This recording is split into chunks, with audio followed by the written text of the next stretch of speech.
The rabies virus is one of the few viruses that has a nearly 100% mortality rate once symptoms appear.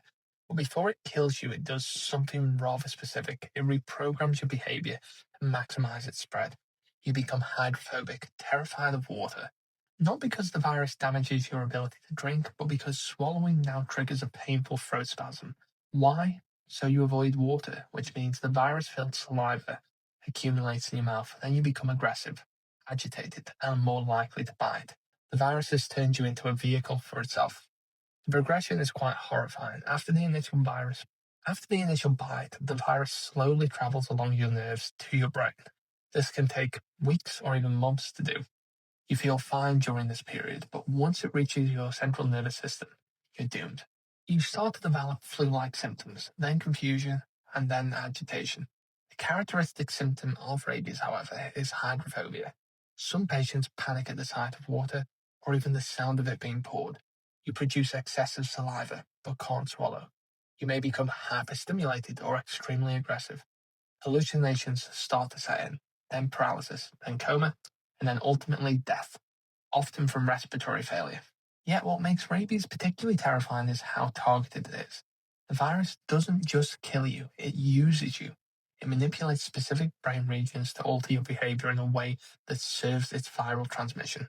It's like a biological computer program that rewrites your entire brain software. And here's the scary part.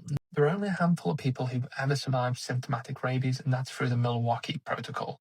For most, once you notice symptoms, you're essentially already dead. From a philosophical perspective, rabies forces us to confront the fragility of selfhood. This concept is the extended phenotype made flesh. And at what point do you cease to be yourself and merely become a vehicle for the virus? The person dying of rabies experiences their own transformation in real time, watches themselves become violent and irrational. That's a special kind of horror. The loss of self while remaining conscious enough to witness it. You basically become a passenger in a self-driving vehicle that is your own body, watching someone else take the wheel. The Milwaukee Protocol survivors who clawed their way back, they describe themselves returning gradually, like waking from a nightmare where they suddenly lost control. Their recovery isn't just medical, it's an existential reclamation. They had to rebuild their sense of self after the virus tried to erase it, which means the boundary between the you and not you isn't permanent. It can be violated, and sometimes, just sometimes, it can be restored.